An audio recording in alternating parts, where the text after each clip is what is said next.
Hello and welcome to the second build of my Eccentric Cycloid Generator. In this video I'm going to go over the improvements I've made since the first version, going to calculate what I expect the new peak-to-peak voltage to be, going to show you what it actually can do, and also going to run a few tests to see what kind of power draw I can get out of this and see if I can do anything useful with it. So the first thing I wanted to go over was the major changes since the first version. Biggest thing I did was I wound a proper coil. When I built this first one, I didn't have proper sized magnet wire and could only fit in about 35 loops into the coil, and that definitely caused some problems with the amount of voltage I could get out of it. Also, I had ordered some stronger magnets. I had originally ordered some cheap ones off of Amazon on this old plate, and the new ones are much stronger. I did a few tests where I would take a weight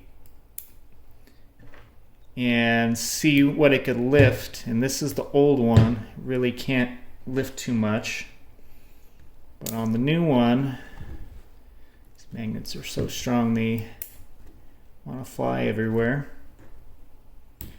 Got plenty of pull force, and I was actually able to get about 3 times the strength out of those. And you can also see if I can get a view, you can also see a much bigger magnetic field showing up on these with the stronger magnets. So I'm estimating the new magnets have about 3 times the pull force versus the old one. So now let's take a look and do a few calculations to see what we're expecting to get out of this new one. So if you've taken an electronics course, you might be familiar with this equation here. And this is derived from Faraday's law of induction related to coils and the number of loops in a coil. So it basically is saying that your electromotive force, or the voltage, is related to the number of the loops times the change in the magnetic field over time. So if you increase the number of loops and increase the strength of the changing magnetic field, your voltage is going to go up. So in order to try to calculate what I'm expecting to get out of this, I can take the ratio of the old loop versus the new loop, and also the estimated difference in strength of the magnetic field. So for the first loop, or the first build, I was getting a peak-to-peak voltage of about 2 volts. And that was when I was turning the crank by hand, is pretty much as fast as I could do it by hand. So for the build 1, I had 35 loops. And the change in the magnetic field when I was turning it as fast as I could, I don't know what it was, so I'm going to just call that C. Now for my second build, I have 200 loops, and I've estimated it's about 3 times stronger, so I'm going to call that 3C. So if I want to estimate what I'm expecting the peak-to-peak voltage to be on the new build, when I'm turning it as fast as I can by hand using the crank, I would expect it to be that ratio, so 200 over 35 times 3 times my voltage from the first build, which is approximately 17 times the voltage of the first build. So I'm estimating the voltage of this to be about 34 volts peak to peak when I'm turning it as fast as I can by hand. So now let's see how close my prediction is to what I'm actually getting. First, I wanted to see what it can do when it's not hooked up to any load. So the output of the generator is only hooked up to the oscilloscope probes. Let's see what we can do.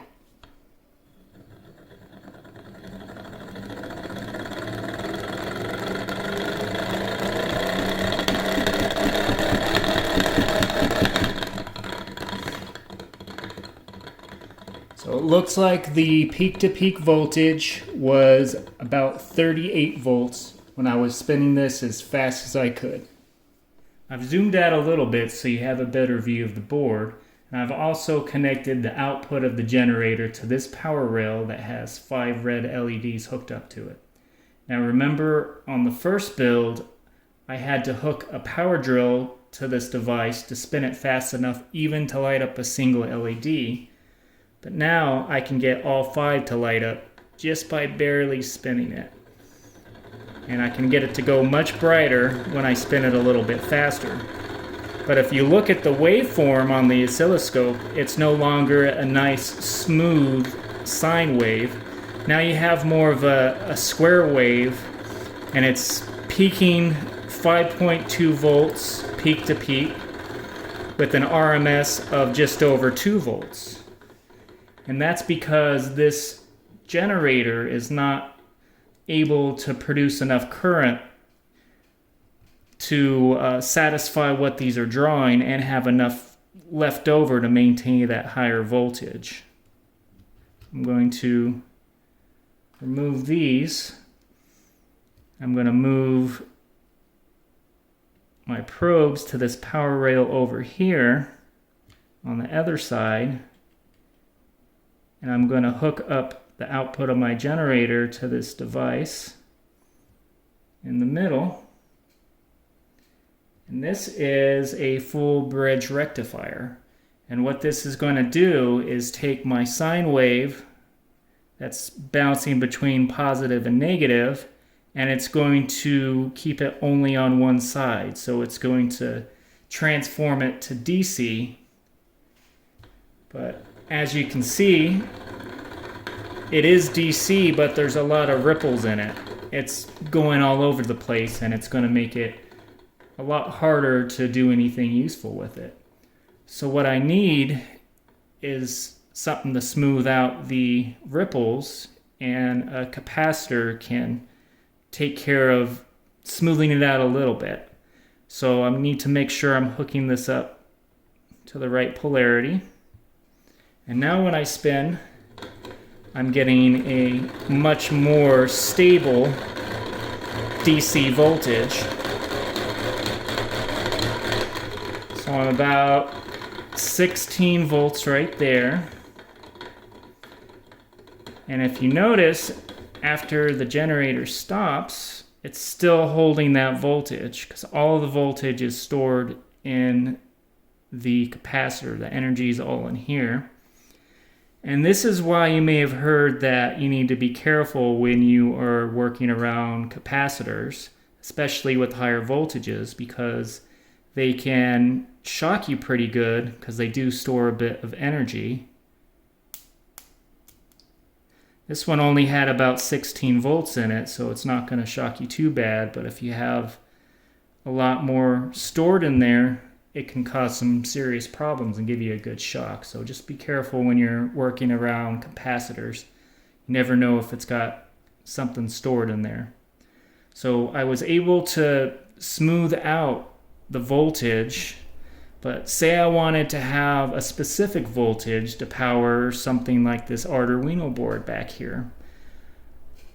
It would be very difficult to maintain a constant speed on this generator to keep it at the 5 volts I'm trying to get. So what I need is a voltage regulator. And I have one right here, and I like this one because it has a nice screen so you can switch between seeing what the input or the output voltage is, and it also gives you a readout of the current that's being drawn from it too. So I'm going to hook the input to that, and I'm going to hook up the output to this rail on the other side, which is connected to this Arduino board and a micro OLED display. I'm going to move this to the side so hopefully you can see the readout a little bit better. Let's see if I have enough to power this Arduino.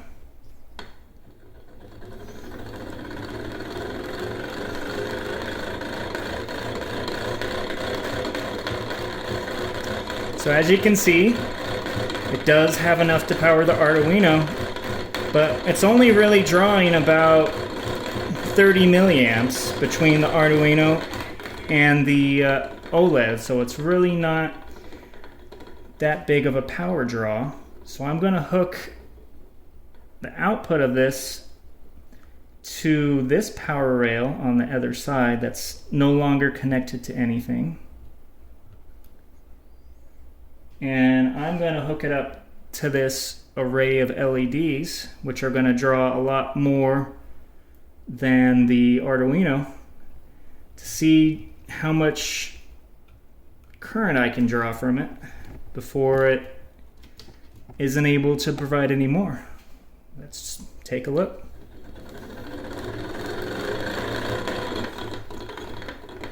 And I did not connect my negative to ground. Let's try it again. There we go.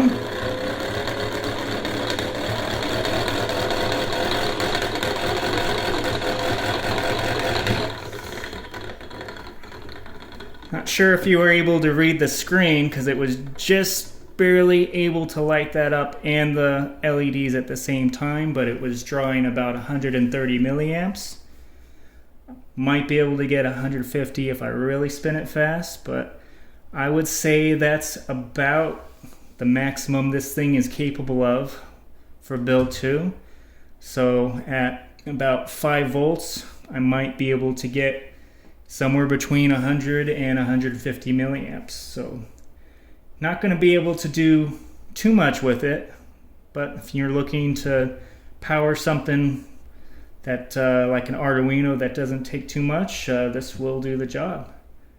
So wanted to say thanks for watching this video. I hope you enjoyed it and learned a little bit from it. If you did, make sure to give it a like, and if you have any suggestions for the next build to get this to generate even more current, please leave a comment below and I'd be happy to try some of those out on the next build. Thanks for watching.